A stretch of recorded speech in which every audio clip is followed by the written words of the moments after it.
Hello, good evening friends. Once again welcome back to you in your show Study with Abhishek sir. आज फिर हम लोग देखते हैं फिजिक्स के कुछ क्वेश्चंस को। आइए बोर्ड पे देखते हैं। Which of the following is not a valid conservation law? Law of conservation क्या बोलता है? सबसे पहले हम लोग समझेंगे what is the law of conservation.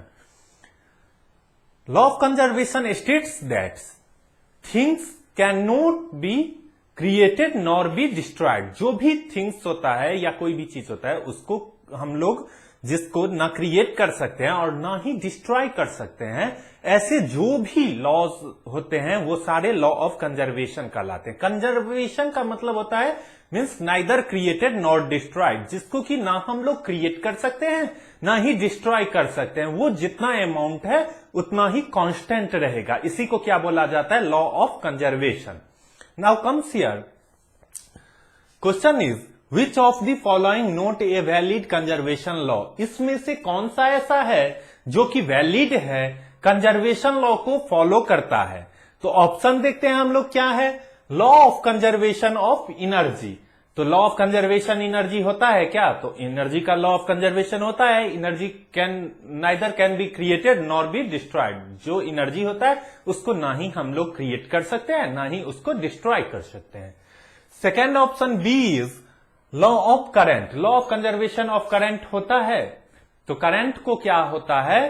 तो लॉ ऑफ कंजर्वेशन को वो फॉलो नहीं करता है। क्या होता है? करंट को जो है हम लोग वो क्रिएट भी कर सकते हैं और डिस्ट्रॉय भी कर सकते हैं। तो करंट में कोई भी कांस्टेंट प्रोपोर्शन का नहीं आता है। तो law of conservation of current जो है वो हम लोगों का ऑप्शन हो जाएगा बी सही। Law of conservation of charge. Charge neither be created nor be destroy. Charge को ना ही हम क्रिएट कर सकते हैं ना डिस्ट्रॉय कर सकते हैं। चार्ज को सिर्फ क्या कर सकते हैं? एक प्लेस से दूसरे प्लेस पे ट्रांसफर कर सकते हैं। तो हमारा आंसर क्या हो जाएगा? Law of conservation of current. Our second question is when a body is in uniform circular motion there is no change in. कब कोई भी बॉडी यूनिफॉर्म सर्कुलर मोशन पे बोला जाता है? तो सबसे पहले यहां पे आता है circular motion. What is circular motion? When an object is rotated on a circular plane. जब भी कोई भी ऑब्जेक्ट सर्कुलर प्लेन पे रोटेट कर रहा है तो उसको बोला जाता है सर्कुलर मोशन। जैसा ही हम लोगों का पाथ सर्कुलर हो जाएगा तो उसको बोला जाएगा सर्कुलर मोशन। जैसे कि हम लोगों का क्रिकेट का स्टेडियम हो गया। क्रिकेट का स्टेडियम क्या होता है? राउंड होता है। तो क्रिकेट के स्टेडियम में अगर कोई बच्चा गया और उसके चारों तरफ साइकिल से रोटेट करने लगा तो मीन्स उसका जो मोशन हो गया वो क्या कहलाएगा? Circular motion. अब यहां पे देखते हैं यूनिफॉर्म टर्म यूज किया गया, यूनिफॉर्म सर्कुलर मोशन। तो दो तरह के मोशन होते हैं, non uniform motion and uniform motion. Non uniform motion कब होता है? जब कोई भी object equal distance unequal interval of time में ट्रेवल करता है तो उसको बोला जाता है non uniform motion. When an object travels equal distance in unequal interval of time that is called non uniform motion. और यूनिफॉर्म मोशन क्या कहलाता है? When an object travel equal distance in equal interval of time. जब हमारा time भी equal interval भी equal रहेगा और जो हम लोगों का डिस्टेंस है वो भी इक्वल रहेगा तो उसको बोला जाता है यूनिफॉर्म मोशन। तो जैसे कोई भी बॉय 1 किलोमीटर 1 आवर में जाता है तो 1 किलोमीटर 1 आवर में गया, फिर नेक्स्ट 1 किलोमीटर कितने आवर में जाएगा? 1 किलोमीटर। तो टोटल 2 किलोमीटर 2 आवर में गया। तो ऐसा जो भी एग्जांपल है वो आ जाता है हम लोगों का यूनिफॉर्म सर्कुलर मोशन में।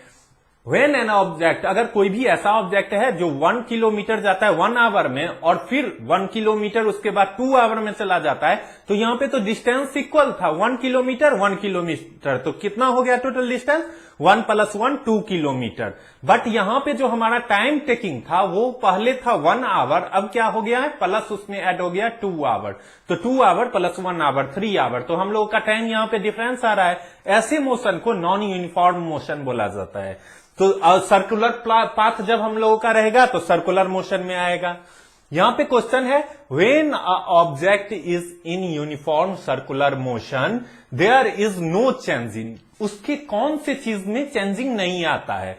तो हमारा ऑप्शन है वेलोसिटी में चेंजिंग नहीं आता है क्या, एक्सेलरेशन में नहीं आता है, या स्पीड एंड एम्पलीट्यूड में नहीं आता है?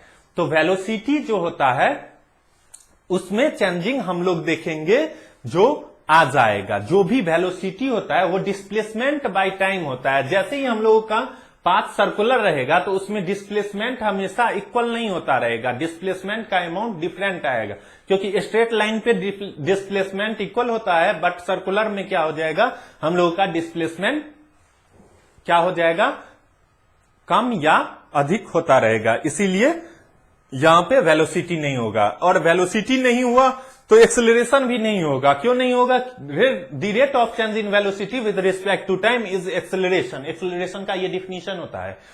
बट यहां पे क्या है, हम लोगों का एक्सेलरेशन टर्म दिया गया है, वेलोसिटी ऑलरेडी हम लोग देख रहे हैं नहीं हो रहा है, तो rate of change in velocity भी नहीं होगा, एक्सेलरेशन भी हम लोगों का इस ऑप्शन में नहीं आएगा। आ क्या जाएगा? स्पीड। स्पीड क्या होता है? Total distance by total interval of time. तो हाँ, डिस्टेंस सर्कुलर हो या स्ट्रेट लाइन में हो उससे कोई भी डिफरेंस नहीं पड़ता है, जो डिस्टेंस है वही रहेगा, वो कम या ज्यादा नहीं होता है। तो स्पीड हो जाएगा और एम्पलीट्यूड हो जाएगा। तो हमारा ऑप्शन कौन सा सही हो जाएगा? ऑप्शन सी।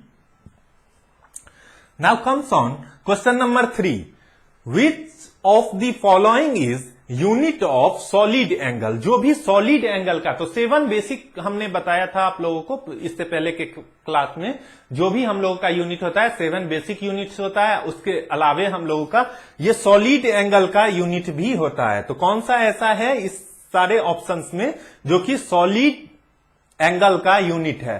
तो ऑप्शन में है यहां पे रेडियन, स्टेरेडियन, मीटर स्क्वायर, पाई। तो यहां पे हम लोगों का जो ऑप्शन हो जाएगा वो यहां पे आ जाएगा स्टेरेडियन। एक ऐसा मेजरमेंट्स होता है जो कि हम लोग कोई भी 3 डायमेंशनल एंगुलर जो होता है उसके एंगल्स का मेजर करता है। स्टेरेडियन जो होता है वो क्या है? सॉलिड एंगल्स का यूनिट होता है steradian. Comes here thereafter, light year is a unit of which of the following? जो लाइट ईयर है वो क्या होता है? तो लाइट ईयर 1 ईयर में लाइट के द्वारा जो भी ट्रेवल्स किया गया डिस्टेंस होता है वो हो जाता है लाइट ईयर। अब 1 light year is equal to होता है 9.46 into 10⁻15 metre. 9.46 into 10⁻15 metre 1 light year का ये वैल्यू होता है। देयर आफ्टर हम लोग देखेंगे जो लाइट का जो स्पीड है वो कितना होता है। तो लाइट का जो स्पीड है वो वैक्यूम में हो जाता है 3 इंटू 10⁸ मीटर पर सेकेंड। 3 इंटू 10⁸ मीटर पर सेकेंड, ये क्या होता है? Speed of light in vacuum होता है। तो यहां पे हम लोग का ऑप्शन क्या हो जाएगा? Light year is a unit of which of the following? तो हम लोग लाइट ईयर से क्या तो ट्रेवल कर रहा है, तो ट्रेवल कोई भी चीज किस चीज पे करता है? तो प्लेस पे करेगा, तो ये डिस्टेंस का मेजरमेंट हो गया। लाइट ईयर जो है वो किस चीज का यूनिट हो जाएगा? Light year is a unit of which of the following? Distance दिया गया है, टाइम दिया गया है, प्रेशर दिया गया है, पावर दिया गया है। तो डिस्टेंस का ये मेजरमेंट करता है। जो भी हम लोगों का प्लैनेट से, वन प्लैनेट से अनदर प्लैनेट्स का डिस्टेंस होता है वो बहुत ही बड़ा डिस्टेंस होता है। इस रीजन से हम लोग उसको लाइट ईयर में मेजर करते हैं। Now thereafter comes here question number 5। Question number 5 पे जाने से पहले बोल देते हैं, अगर आप लोगों ने चैनल को लाइक और सब्सक्राइब नहीं किया हो तो प्लीज इसको लाइक और सब्सक्राइब कर लेंगे और कंटिन्यू बने रहेंगे नेक्स्ट वीडियो के लिए। क्वेश्चन नंबर 5 इज जूल पर KG is the SI unit of which of this physical quantity? जो जूल पर केजी है वो किस चीज का SI यूनिट है, कौन से फिजिकल क्वांटिटी का है? तो सबसे पहले यहां देखेंगे जूल है एनर्जी का, पर केजी तो कोई अमाउंट लिया गया होगा। तो यहां पे इंट्रोपी का है, लेटेंट हीट का है, गैस कांस्टेंट का है। तो जूल पर केजी जो यूनिट होता है वो लेटेंट हीट का होता है। किस चीज का? लेटेंट हीट का। लेटेंट हीट किसी चीज का क्या होता है, जब ऑब्जेक्ट, कोई भी ऑब्जेक्ट एक फॉर्म से अनदर फॉर्म में अपना फेज जैसे ही चेंज करेगा, जैसे सॉलिड टू लिक्विड गया, लिक्विड टू गैस जाएगा, तो या तो वो हीट एनर्जी को एब्जॉर्ब करेगा या तो वो हीट एनर्जी को रिलीज करेगा। तो पर केजी में जितना हीट एनर्जी को रिलीज करता है या एब्जॉर्ब करता है हीट एनर्जी को, तो वही उसका क्या कहलाता है, लेटेंट हीट। ये ऑब्जेक्ट का अपना लेटेंट हीट होता है, हर एक ऑब्जेक्ट का डिफरेंट लेटेंट हीट होता है। तो इसी तरह हम लोग नेक्स्ट वीडियो भी देखेंगे। Thank you for watching study with Abhishek sir. Thank you.